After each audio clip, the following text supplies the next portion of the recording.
let's crack on with, of course, the first race, the curtain raiser, the Supreme Novices Hurdle, which this year is, well, a bit of a Willie Mullins fest by the looks of things. The prices are right there on the screens as you can see them. Currently Facile Vega 11-4, Marine Nationale 7-2, Impere Pass is 7-2 as well, Il Était Temps is 9-2, Gaelic Warrior 5-1, High Definition 10s, Timoris 10s and 12-1, and bigger the rest. Of course, we still have to play musical chairs about who's going to actually go for this race in terms of the Mullins horses in particular, with Ballymore or plenty of handicap entries as well. But it is, as you can see, a pretty strong Irish challenge. I'm going to come to your team first, Kate, because obviously with the Facile Vega I could say incident at Leopardstown, completely bombing out. This race has been wide open, so I can't wait to see what you're going to come up with. Yeah, and Barry and I, we actually discussed this on the Inside Track then previously about sort of Facile Vega and how it all went wrong at the DRF. And going into this race, he was obviously an odds-on shot going into it. Now that's levelled off. They're both, well, between him and Marine Nationale, they're at the head of the market. So it is just basically Barry Connell versus a Mullins battalion. So just to reiterate your thoughts on Facile Vega and that disappointment. Yes, he ran very keen, but the problem was Facile Vega was dropped in his bumpers. He was dropped right in the festival bumper last year and he won, but he made the running in all three hurdle races. So when you set a horse alight like that, it's very hard just to get them switched off, and you will be going as fast as the second horse decides you're going. So Facile Vega, for me, they set it up. You know, they were wrong on how they set it up from the start. They should have been dropping him in early on in his maiden hurdle, in his hurdle races, and building towards the festival. Now they're left in the dilemma, can they get him to settle? They say they will, but I'm not so sure they will. It's a competitive race. Marine Nationale is a very smart horse, but his form is questionable. He beat Irish Point in the Royal Bond. Irish Point has been well beaten since. He's only had 2 runs over hurdles. He hasn't had the benefit of a point-to-point, so he does lack for experience. El Ete Tomps has done well too behind Facile Vega. He won then the Facile Vega race in Leopardstown last time. But for me, I like a horse at a fancier price. He's just a horse I liked early in the season, Chasing Fire. He was meant to run the Kenilworth in Ascot. It was called off. He was to run on the Tolworth, but it went too soft. He's in there at a fancy price. I just think it's an open race. And for me, Facile Vega was the standout, but he no longer is.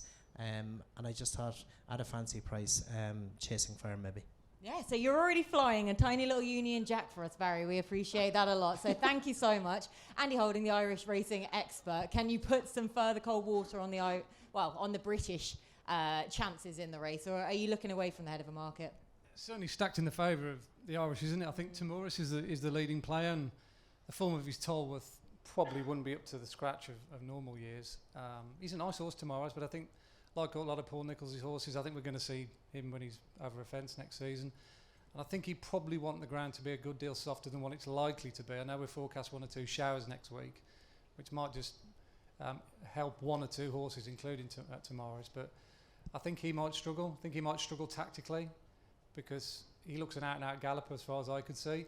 I think the best thing that happened to the race was actually Facile Vega getting beat, because it looked as though we were going to get a Vauban, a Duvan situation where we got a massive odds-on shot and there isn't a huge amount of value for the punters to get stuck into. But now everyone's got a different opinion. We don't know how the race is going to be run. We're presuming they're going to try different tactics with Facile Vega, but what's going to make the running if he doesn't? There's no absolute confirmed natural front runner.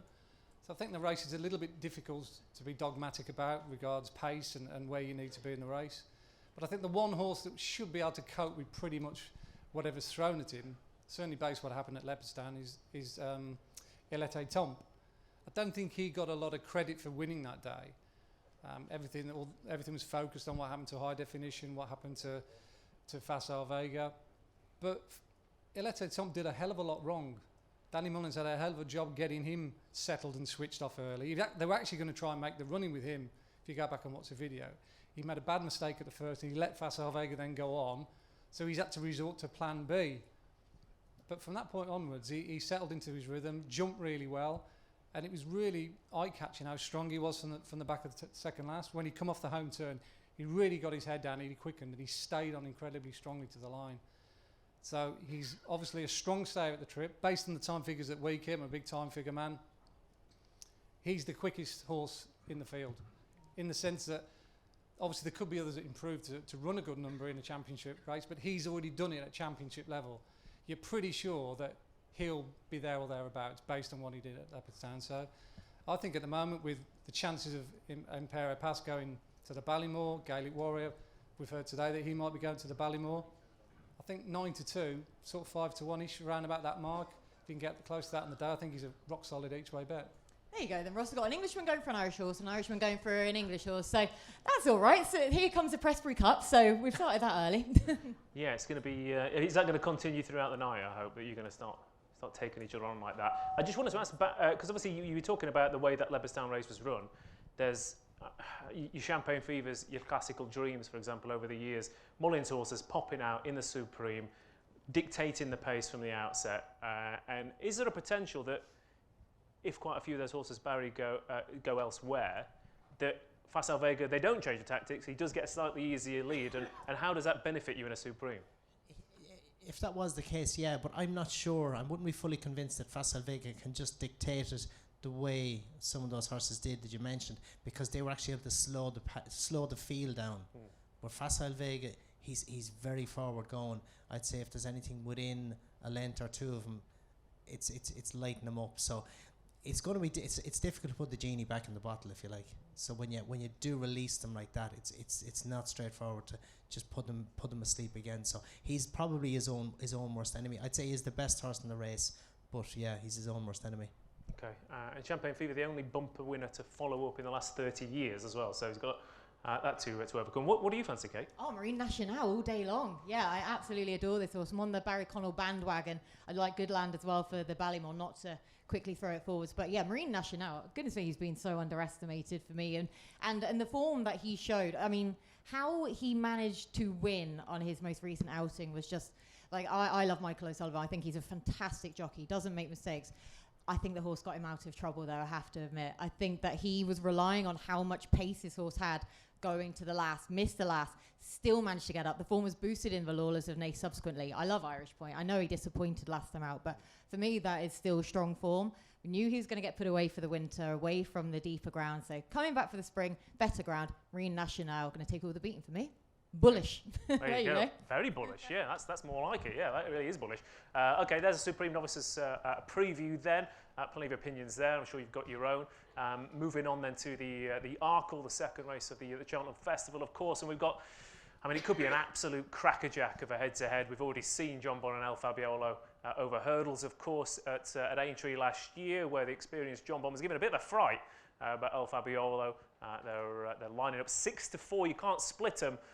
With Dysart Dynamo in there at 9-2, Appreciated at 7-1, Sir Gerhard 8-1, San Moir is 12-1, 16-1 final orders, and 25-1 bar those. So the market really focusing on those two market leaders, and basically it's up to you to now split them. So Lee told you about the Slido mechanism earlier on. So you go to slido.com, not sligo.com, very different website entirely. Might give you some nice Irish novice hurdle form, but WH preview you want to put in, and then vote. Who are you with, John Bon or El Fabiolo?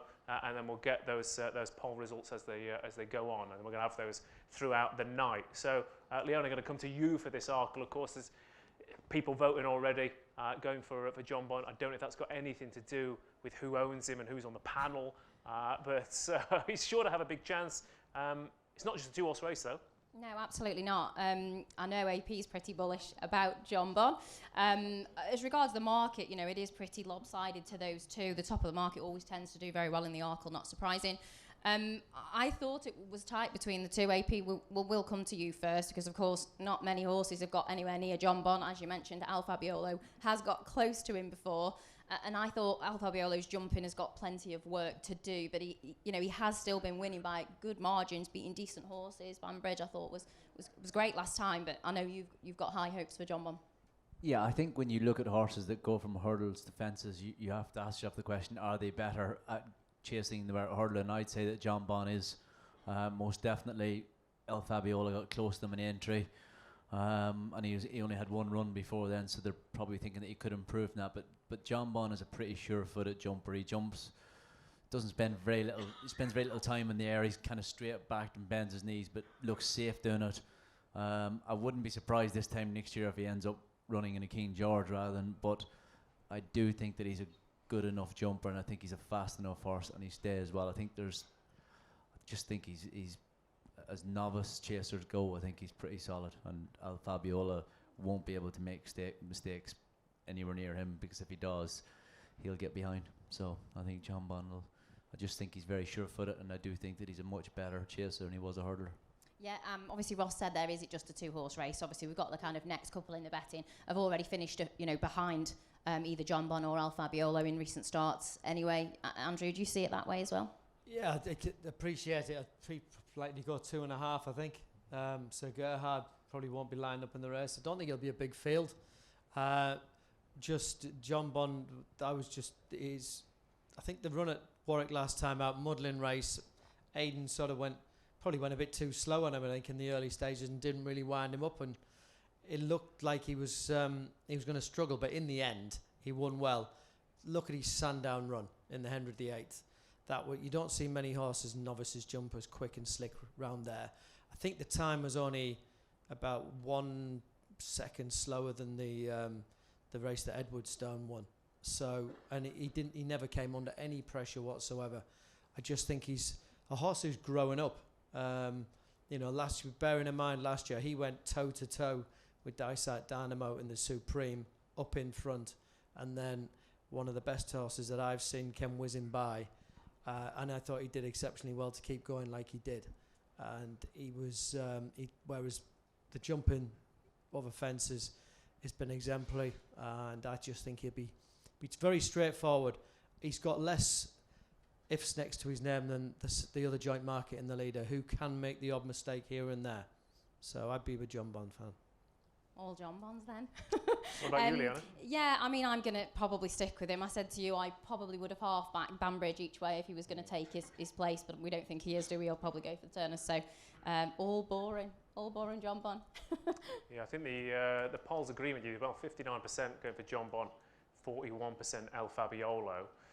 Just a quick, again, from a jockey's perspective, you've got a horse like Dysart Dynamo, who is clearly, he's clearly an incredibly talented horse with, he jumps wonderfully, he's got a fantastic engine, but how do you harness that talent in a championship race like this without burning him out too soon? It's probably a little easier over fences than it was over hurdles, because you'd think the fences will kind of make him back off and slow down a little bit. But it's kind of his way of racing, and you can't really, it's probably an asset to him, so you can't really go against it. I think it's just the fact that he's going to be running against two very good horses that, and as I said, the fact, looking at John Bond, he looks like he stays very well, so I think if Dysart Dynamo does go a really good gap, I think it'll probably suit John Bond more than not suit him. So I think the fact that Dysart Dynamo is in there and the chances of him going quick will actually make the jumping, there'll be more an emphasis on jumping as well, so I think that will suit John Bond. So I'm quite pleased at Dysart Dynamo. Hopefully he'll run. Yeah, well, that is quite strange, Andrew, because if El Fabiolo is going to make mistakes, it could be, it's a stablemate that could drag him out of him. If he's going to set strong pace and like he did last time out, it could be one Mullins horse makes it harder for the other. I think it'll suit El Fabiolo if Dysart Dynamo does go a good gallop, drop his head. Willie Mullins, when you look at this race, you're thinking, how many runners are there going to be? And that's the problem when you got the 2.5. You can dodge the, it weakens it. But that's the way it's been for quite a while now. You don't get as many hard luck stories in these kind of races. It's pretty clear cut. But one thing you're guaranteed in this race, there'll be no hanging about, and you'll know your fate very early on, because we've seen plenty of horses tip up at the first, been too exuberant, the preliminaries getting on top of them early doors, and that's what you've got to take into account. The horses have to be able to take everything that's going on around, as long as it's not just all about the racing. Okay, so that's three votes for John Bond. And that's probably made it more more to be the 2-horse race that it is, because they are both so amenable. We talked about Facile Vega. Obviously, he's not an easy horse, to deal with. And as Barry said, I think once you've lit one up, it's people, if you've never ridden a horse, don't understand how hard it then is to actually say, oh, we'll do something different today. Yeah. And they just won't have it.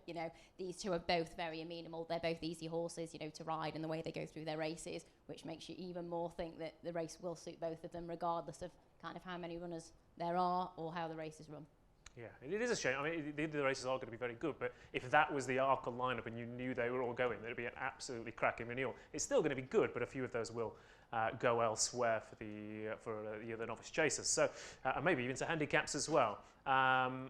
Next, let's go for the feature race of day one, and potentially the feature horse of the entire week, in the shape of Constitution Hill, who's 4-11 for this year's champion hurdle. State Man is 11-4, and a big jump out to Vorbad at 10-1. I Like to Move It is 16s. Echoes in Rain 25-1. Charger 50s and 66-1. First Street Pied Piper again there. Probably going to go for handicaps rather than the champion hurdle. And again, it could be another race where we have a small field, but I think in this case we kind of get frustrated in racing, Kate, about you can't be scared of one horse, but I think it's fair enough to be scared of this horse. He is scary, isn't he? Yeah, there is something freakish about him. And of course, the first person I have to go to about this, Barry, is yourself, because you must have a fair amount of pride amongst nerves watching Constitution Hill going out there. Yeah, definitely. Obviously very proud of what he's achieved. We had him at home from when he was a foal until he was nearly 4. And yeah, gorgeous horse to have, and to see him go on and do what he did, especially last season in the Supreme. Yeah, I was nervous watching that race. Yeah, because you're just hoping it all goes as well as it could, and it did go as well as it could. So it was a brilliant performance, and he's been brilliant this season too.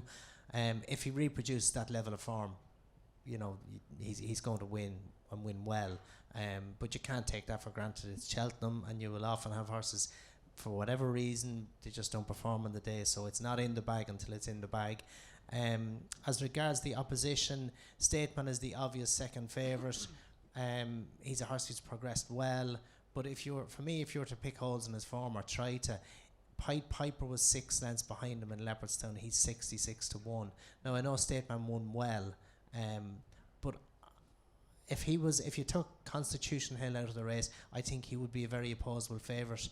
I like Twison-Davies' horse, whose name I Like to Move It. Yeah, I love the song. I was going to say, were you going to do us a rendition though? I was. And I was trying to change his to name. The end of that I was trying to change his name so you wouldn't ask me to do it. But yeah, he was very good in Wincanton. Clocked a really good time. He won the Great Wood at the start of the season around Cheltenham. He disappointed on soft ground in the Rail Keel over 2.5. I think he's a massive, whether in the place market, each way, whatever you want. I think there's great value on him. Vauban, I would have expected a bigger step forward from his Christmas run to his Dublin Racing Festival run, and it wasn't there, so I wouldn't count him as much. But I think there's value, and I Like to Move It. Oh, okay, then I Like to Move It. I mean, he's currently about 16-1 then as well. So, yeah, a huge price for Nigel Twison-Davies' runner. But, of course, heart probably with Constitution Hill at the end of the day. Heart, head, everything. Heart, head, everything, no, just not money. He's the one. No, he's the way. But what price? Is he a betting proposition? You'd want to be a big punter, wouldn't you? Maybe Andy had. I was going to go to Andy for the cold-hearted, away from sentiment betting perspective on this race. We got that from Barry already, but Andy, how are you going to play this from a betting point of view? I'm also going to come at it from a slightly different angle, similar to Barry. We're all expecting Constitution Hill to win. I mean, if he would have run in last year's champion hurdle, looking at the time-for-time comparisons, he would have won that by about 25 lengths. He would have beaten Honeysuckle that far. It was an unbelievable gallop. It was just ridiculous. John Bon and Dysart Dynamo went off, like their tails were on fire, and they were unconscious at the second last. Dysart Dynamo was a busted flush when he fell. John Bon is obviously a high-class horse. He could barely raise a gallop. Mighty Potter was struggling at the top of the hill before he capsized. That's how good that race was last year.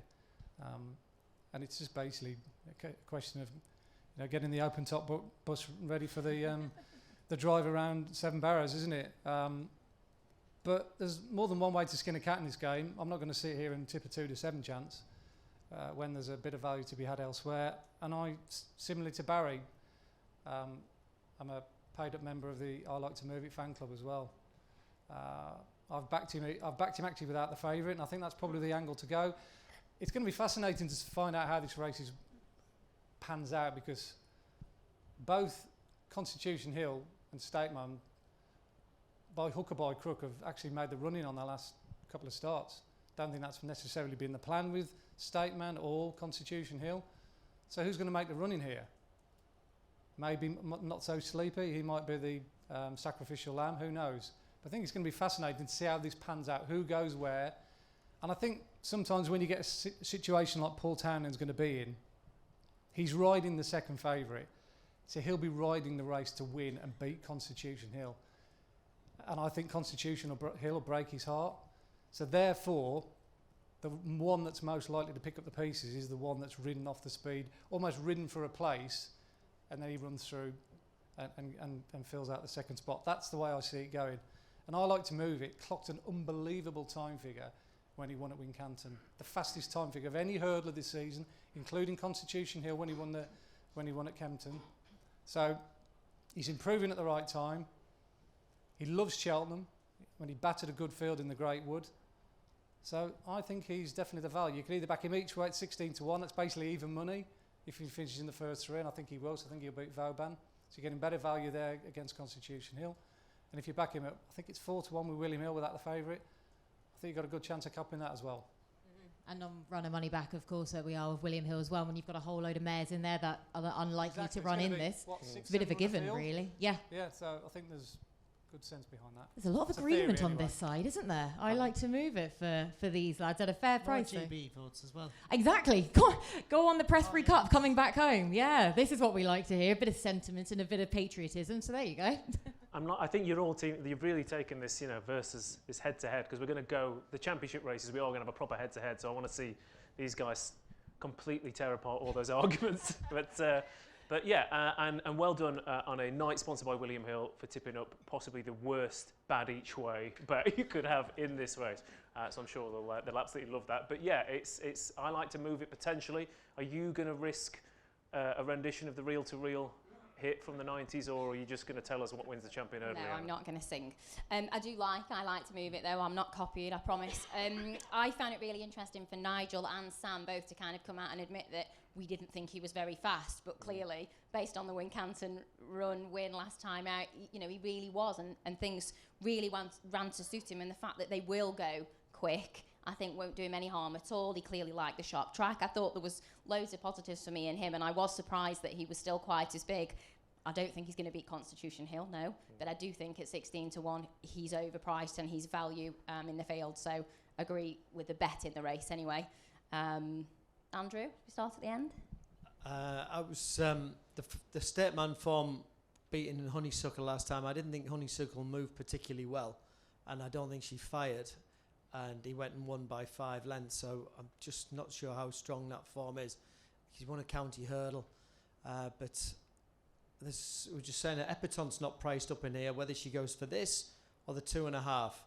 It's non-runner, no bet, isn't it? So it's a case of, well, I'd be each way Epatant and each way I like to move it, because I don't really fancy State Man of Vauban. I'm in agree. I think you're going to get a big priced horse if it fills the frame. Constitution Hill, how he's ridden, simple. Nico bounces him out and sits where he's happy. He made it up at Newcastle in the fighting fifth. He did his own thing. He's probably one of the most straightforward horses you could wish to ride. But all he wants is a good, strong gallop, whether he's making the running or he's getting a lead. So I think he's one horse with William Hill. You can back him to win over a certain amount of lengths. Over 5, over 8. I think he could be one of the most impressive champion hurdle winners we've seen in a long time. Over 10 lengths for me. I think that's where I'd play it. Try and get a bit of value about him, and because in a race like this, there's going to be no messing around. You're not going to be looking around trying to win cozy. It's going to be trying to win and win it well, and that's the way I'd see to get some value out of this. AP, we talked in the past about horses who are good jumpers and who are slick and who take lengths out at their obstacles rather than losing them. I feel like both Constitution Hill and State Man are those kind of horses. Surely that will then make it that bit more interesting. Yeah, they both look very accurate. I just thought when Constitution Hill jumped the last in the fight in fifth, that there was a little bit of a reach in him, maybe, possibly, but then he looked really assured at Kempton. Have you ever ridden before, Ross? A horse? Yeah. Have you ever ridden a horse before, no? At Cub Camp. I think you'd win in Constitution Hill, probably, just out of matter of interest. And as for the Prestbury Cup, Kate, I'd say William Mullins will have more winners than the English trainers put together. We might win we might win the Prestbury Cup if you stop it after day one. Yeah, possibly. Like last year, didn't That we should win be the a first bet. 3 races or something That last should be year? a bet as to whether William Mullins will have more winners than all the English trainers put I'd together. say you'd or get a not. short price on that in itself, to What do be you think, honest with you. Well, No? considering Rachel Blackmore had more winners than England one year, I'd say it's a good chance. But we could. We're basically claiming her nowadays anyway, Rachel Blackmore, Anyway. so... Anyway, no, just enjoy the Champion Hurdle. Constitution Hill looks a really exciting, special horse. So. That's it, easy. Yeah. I mean, That simple. I mean, it probably is. That's the thing. That it's very rare that you look. I mean, it's very rare you look at a Champion Hurdle and think, yeah, this is fairly simple. In terms of State Man, because I do think people have kind of glossed over him a little bit. I mean, he is a Grade 1 winner with festival form from the Willie Mullins stable, who just keeps on winning. You can kind of crab the way he wins the races, I guess, but he's still getting his head in front. Yeah, and if you spoke to Willie Mullins, he'd convince you that he could still win. But that's why he is where he is. That's why Willie Mullins trains the winners he does, because he convinces himself most of the time he's right. Not sure he will be this time, but I can see why he's still dreaming about beating Constitution Hill, because that's what you're supposed to do. Yeah, and all we've got to go on is how they are going through their races in the races that they're in, you know, in their prospective races, how they're jumping, how far they're winning by, what kind of horses they're beating. So Constitution Hill should be that short over State Man, I think.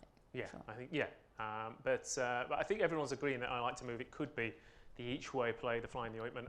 We've got a video with the Twison-Davies team on the Kingwell winner, who had an RPR higher than Yanworth did when he won the Kingwell, and he was sent off favourite for the Champion Hurdle. So maybe I like to move. It has a bit of a squeak. Here's the video. It seems like yesterday that we were here at Grange Hill Farm talking about how I Like to Move It might fare this season. Fast forward, 3 runs under the belt, 2 wins. Nige, Sam, en route to the Champion Hurdle. You must be pretty damn happy with how things are going. Very happy. You know, I put him down as a horse to follow, and we were right. You know, he's improving all the time. Is there anything that he's done in these 3 runs that has surprised you in any way?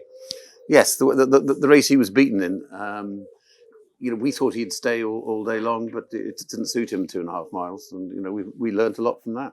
Sam, I was quite struck that day. I was watching the beaten jockeys interviews on ITV, and immediately you came in, you had a big smile on your face. You said, not worried about that at all. Yeah, no, he's an incredibly likeable horse to do anything with. And from quite an early stage, it wasn't really suiting him. He wasn't getting any sort of rhythm, and you're doing everything totally opposite to what he'd kind of be used to. So, and from a very early stage, I knew I wasn't overly happy, so didn't have too hard a time of it. And thankfully, he's come out and proved us all right at Wincanton after.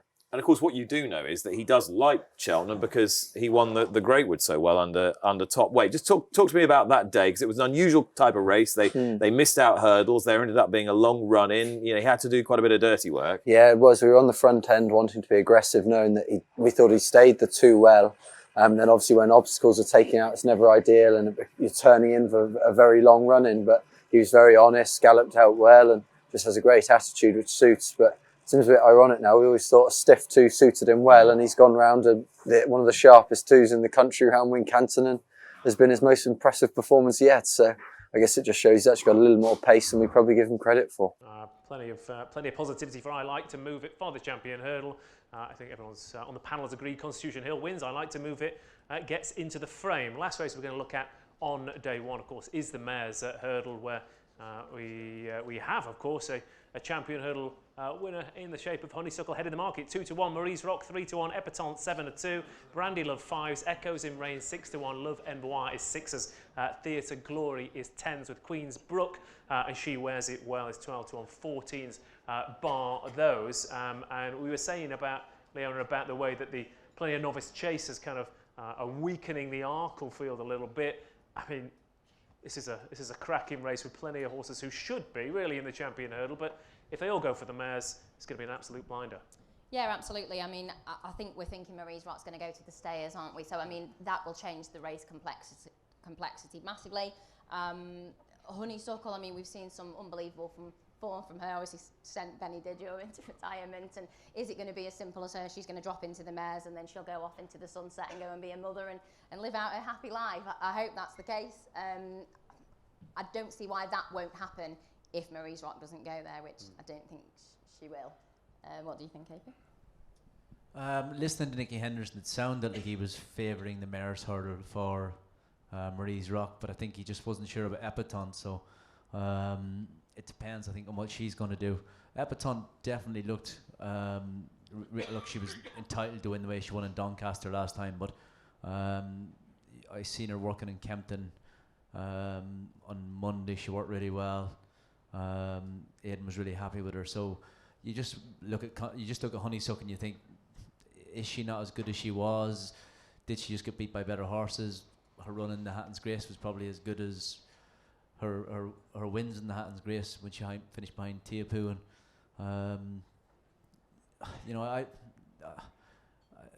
Epatante has never beaten Honeysuckle before, and it's hard to see why she's going to beat her again. But she may be in a little bit better form than Honeysuckle. So if she were to run, maybe she might be worth taking on Honeysuckle, but I'm not sure. Anyway, look, I don't know. I don't think Maria's Rock and Epatante will both run. One of them is going to go to. They're not going to run the Mares Hurdle, the both of them. I know that by the sounds of Nicky Henderson. So I kind of hoped that Epatante beats Honeysuckle, but it's just hard to believe that she will, having not beat her before. So basically, I have no idea. Yeah, thanks very much for that. Come on, Andrew, help us out. So, obviously, depending on which of Nicky's goes, but Honeysuckle's chances? I don't think she's moving as well as she has done in the past. That's my take on. She's 9. She's been one of the best mares we've ever seen. But just the way she jumped last time, and I don't think she just looked 100% happy all the way through the race. I thought she did unbelievably well to finish where she did, finishing second to Stateman. Even though the jumping was not her. She nearly buckled over at one down the back and she chipped in a couple of times. I thought she changed her legs a few times. I just thought she looked uncomfortable. Now, 6 weeks later, things can turn around. But I just thought that Epatante, I saw her in the Fighting Fifth at Newcastle. She looked magnificent and I think she ran right up to her best. She just got beaten by a freak in Constitution Hill. And that's what I think he's a freak. I think he's just to win all your races by over 10 lengths under rules is something. So depends which one goes. Marie's Rock, Epatante, well, you can back them both non-runner, no bet, because only one of them will run in this. So whether they decide to run Epatante in the, to take Constitution Hill and try and pick some place money, but I think this is for hers to win, because I think she, for me, from what I've seen, she is as good as ever. And I just don't think Honeysuckle is quite as good as ever. And Love Envoy, who has won at the Cheltenham Festival before, I think she wants plenty more cut underfoot. And if it happened to rain, you'd definitely throw her into the mix. But I think she'd need rain to see her at her best. I've backed She Wears It Well at a bigger price than what she is now. I thought that she's been impressive in her last couple of starts. Obviously, the second to last run was over much further at Punchestown, but last time out at Leopardstown, I was pretty impressed with her on the ground. I thought she did well, and she's another one who I think is overpriced, because obviously the Nicky Henderson thing, we're not sure who's going to go. I agree with the Honeysuckle thing, which means I think the favourite's opposable. So, She Wears It Well. Okay. Plenty of opinions there then. I backed Queen's Brook as well. I thought she ran a cracker last year. Went to a bit too soon, I think, behind Marie's Rock. Won that race last time out in a more impressive fashion than she did last year going into this race. I think she's a cracking each way bet, and she's definitely going to go. There's no one else to go for her. So there's the thoughts on the Mares Hurdle. We've got the best of the rest, of course, because there's plenty of other races on day one. So let's get the best of the rest from one. I can't remember which Andrew it is, or maybe both of them. Have you got a best of the rest? I think Into Overdrive's got a great chance for the North in the Ultima. But his form is absolutely rock solid. Can't knock it. He got a good racing weight. The fact that Jamie Hamilton's never had a ride at Cheltenham Festival doesn't worry him in the slightest. My first ride at the Cheltenham Festival was a winner, so you're going in there with lots of confidence. You know the horse, and he's a good, strong traveller as well. Into Overdrive. He's just had the 3 starts, but He's won. He finished behind Venetia's horse L'Empresse, who sadly ran a cracking race in the King George and got a touch of a leg, so he had an excuse why he jumped a bit left-handed. And that's the only time he's been beaten in his last, I think it's 6 starts. So the form reads exceptionally well, and he was a good winner of the Roland Merrick when I think Jamie felt that he just wasn't quite on song. So he's in great nick, and I spoke to him the other day. He said the horse is fit, he's fresh, and he's had a good break. He's missed his engagement at Doncaster there to go straight to Cheltenham. So I think he's got a great chance for the North. Okay, Mark Walford's into overdrive then. Andy, did you have one on day one, or was it just Mr. Thornton? Yeah, I certainly won't put you off into overdrive. We'll get on to the Gold Cup later on. I do think Sans Russian's not an absolute 1,000,000-to-1 shot on that, and into overdrive beat him in that Roland Merrick, which was a good race on the time figures. I quite like one in that as well called Beauport. Nigel Twison-Davies, he's a recurring theme tonight. He was a little bit outpaced in the Dipper behind the Real Whacker, who jumped in senseless, but that was a really good time figure. That race compared really favourably with the handicap won by Midnight River. There was about 35-40 lengths difference in time comparison, so that's a hell of a performance by a novice. We'll get onto the Real Whacker later. But stepping up to 3 miles, I think he's been crying out for 3 miles, Beauport. He hasn't run over fences over 3 miles yet. But he ran really well at Aintree last year when he finished 4th in a very competitive 3-mile handicap behind one of Ian Williams's. So I think he could be quite well treated. And I also like the Boodles. I do follow the Juvenile hurdlers quite extensively throughout the season. I think the time figures that they do is usually a good barometer to how they'll get on at championship level. I don't like backing horses that win slowly run races. They're pretty much next to good for no one. It's a race that Willie Mullins has yet to master yet, and he's got the favourite to KO. I've got an opinion on him. I don't think he's the strongest of finishers. I think he's a really bad price at 4-1. I'll be against to KO. And it's interesting that the race at Naas that was won by Sir Alan has thrown up 3 of the last four winners in the last 4 years. Brazil won it last year. Aramax and Band of Outlaws. They all won that Naas Novices Hurdle before coming on and winning the Boodles. So I think Sir Alan, who won it this year, has got to be a player. But the one I really like was the one that finished 3rd called Biker, trained by Charles Burns. Didn't look as if winning was the be-all and end-all that day. I think that's probably the best terminology or the best way I could put it without getting myself into trouble. But he was good the time before when he won at Naas. He hit the line really hard, and he's a big unit as well. I think he'll really handle himself in that sort of hustle-bustle nature of a 20 runner handicap, and he'll definitely come up the hill. So I'd be against a KO and pretty much in the camp of Biker in the Boodles.